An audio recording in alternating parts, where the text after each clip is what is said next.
Vote तो मांगने पड़ जाए तो मनोज बीच में भागा है। पिछले 9 महीने में जो नई बनी सरकार, उस सरकार में अब तक 9 महीने में 9 घोटाले हुए। और मैंने आपको सीक्वेंस वाइज बताया था कि किस किस डेट को कौन कौन सा घोटाला हुआ। जहां इस लॉकडाउन में आम आदमी की मदद करना सरकार की जिम्मेवारी थी, आम आदमी की मदद करने की बजाय उसको तो परेशान किया और अपने चहेते लोगों से अलग अलग डिपार्टमेंट वाइज घोटाले करा करके हमारे गाड़ी खून पसीने की कमाई को, जो हमने टैक्स के रूप में सरकार को दिया, उसकी कागजों में खाना पूर्ति करके अपनी जेब में डालने का काम किया। मैंने उस वक्त एक डिमांड करी थी आपके माध्यम से, चीफ मिनिस्टर को चिट्ठी भी लिखी थी, उसमें भी हमने चीफ मिनिस्टर से रिक्वेस्ट करी थी कि इन घोटालों की आप जांच सीबीआई से कराओ। अगर सीबीआई से जांच नहीं कराओगे, अगर कोई आप अपने अधिकारियों के जुम्मे ये लगाओगे कि इसकी जांच करके रिपोर्ट दी जाए, तो कल फिर आपके सामने और बड़ी दिक्कत आएगी। इसलिए आज फिर मैं आपके माध्यम से इस बात की डिमांड करता हूं कि इन सब चीजों की जांच जो सीबीआई से होनी चाहिए। उदाहरण आपके सामने है, जो शराब घोटाला हुआ था उसके लिए एक 3 मेंबर्स की कमेटी का गठन किया गया, उसका नाम एसईटी दिया गया और एसईटी के जुम्मे लगाया गया था कि आप इसकी सारी जानकारियां जुटा करके किस व्यक्ति ने इतना बड़ा शराब घोटाला किया, इसमें कौन कौन लोग इन्वॉल्व हैं, उन सबका नाम सामने आए। एसईटी की रिपोर्ट आ गई। उस रिपोर्ट से ना तो होम मिनिस्टर जो है वो सहमत है पूर्ण रूप से, और ना ही एक्साइज मिनिस्टर है। रिपोर्ट चीफ मिनिस्टर के पास पहुंच गई। रिपोर्ट के काफी सारे दस्तावेज आप लोगों को भी मिले, आपने उसको शाया भी किया। उस रिपोर्ट में 2 लोगों को दोषी मान करके 14 लोग नीचे के पुलिस डिपार्टमेंट के, उनके खिलाफ कार्रवाई की बात की गई। एक्चुअल में जो किस्सा है उसकी जांच नहीं करी इन्होंने। मैंने उस वक्त एक आरोप मेरा, तो उन्होंने, सरकार ने दिए, कहा भी अभय सिंह जी का काम तो आरोप लगाना है। मैंने एक सच्चाई उस वक्त आपके सामने उजागर करी थी। मैंने बड़ा खुल करके बताया था कि हर रोज 40 ट्रक शराब के जो है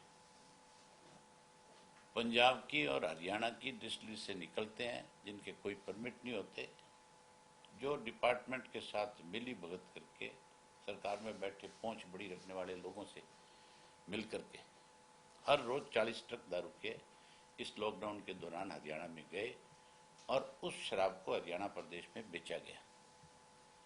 करीब 1 करोड़ 10 लाख बोतल शराब की उस वक्त इंडस्ट्री से, डिस्टिलरी से निकल करके शराब माफियों के हाथ से हरियाणा प्रदेश में बेचने का काम किया गया।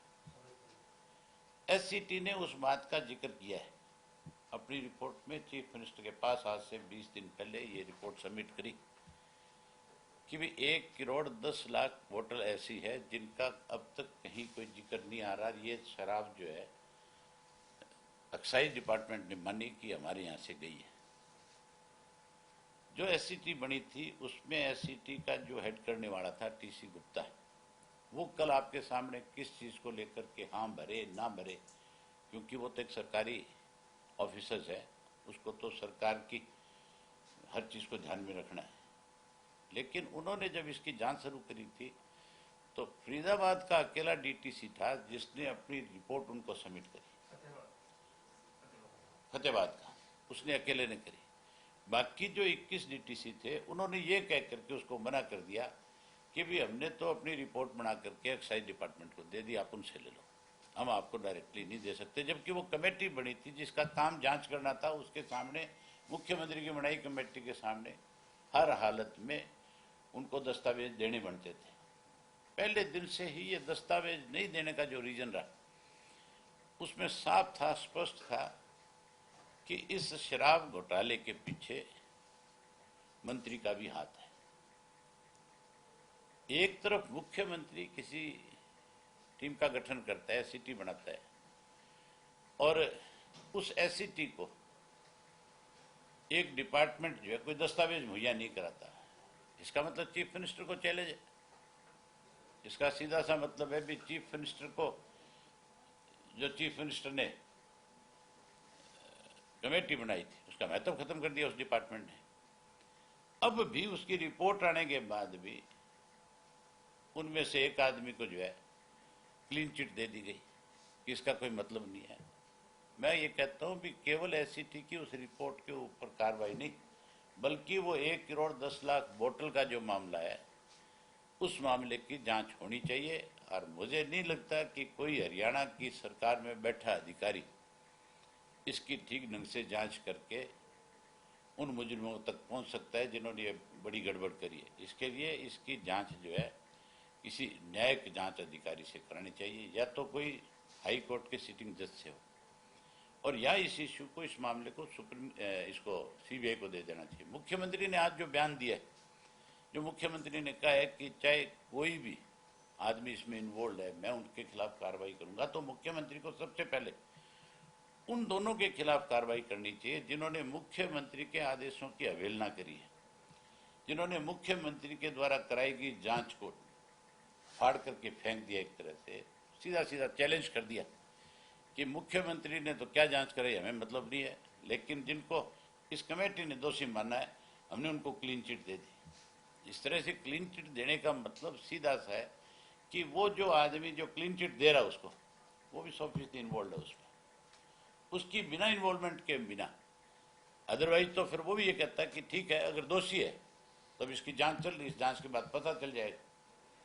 लेकिन वो अपने आप को बचाने के लिए उसको कहीं क्लीन चिट देने का काम कर रहा है। आज पूरे प्रदेश के अंदर, मैं फिर आपके माध्यम से कहना चाहता हूँ, पूरे प्रदेश के अंदर आज की तारीख में अब तक हरियाणा प्रदेश अलग प्रदेश बनने के बाद आज जो भ्रष्टाचार जिस तरह से बढ़ रहा है, जिस तरह से चरम सीमा पे पहुंचा हुआ है, जिस तरह से किसी को कोई डर भय नहीं है, आज ऐसा कभी नहीं देखा था, कभी नहीं सुना था। हमें भी 30 साल हो गए राजनीति करते हुए।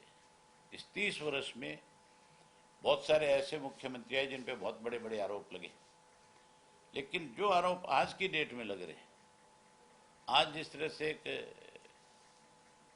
खुला भ्रष्टाचार को बढ़ावा दिया जा रहा है, उससे स्पष्ट है कि प्रदेश आज दिवालिये की तरफ जा रहा है। प्रदेश में ना तो आज कानून व्यवस्था नाम की चीज है, और भ्रष्टाचार आज चरम सीमा पे पहुंचा हुआ है। मुख्यमंत्री केवल अखबार तक स्टेटमेंट दे करके, लीपापोती करके अपनी सरकार को बचाने के प्रयास कर रहे हैं।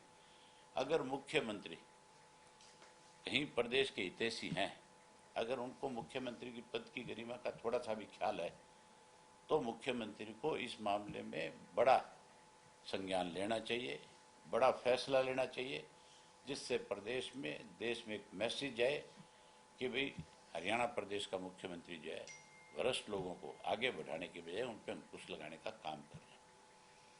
लेकिन मुझे लगता नहीं, केवल स्टेटमेंट दे करके, ऐसी स्टेटमेंट मुख्यमंत्री ने आज पहली बार नहीं दी, अनेकों बार ऐसी स्टेटमेंट मुख्यमंत्री की जब जब इस किस्म के आरोप सरकार पर लगे आए, लेकिन कभी मुख्यमंत्री ने उन चीज़ों पे आगे बढ़ने की बजाय उसको ठंडे बस्ते में डाल करके उन लोगों को बचाने का काम किया। आज भी भ्रष्ट लोगों को बचाने के लिए मुख्यमंत्री जो है इस किस्म की स्टेटमेंट दे करके लिपापोती कर रहे हैं। मुख्यमंत्री को इसके ऊपर सख्त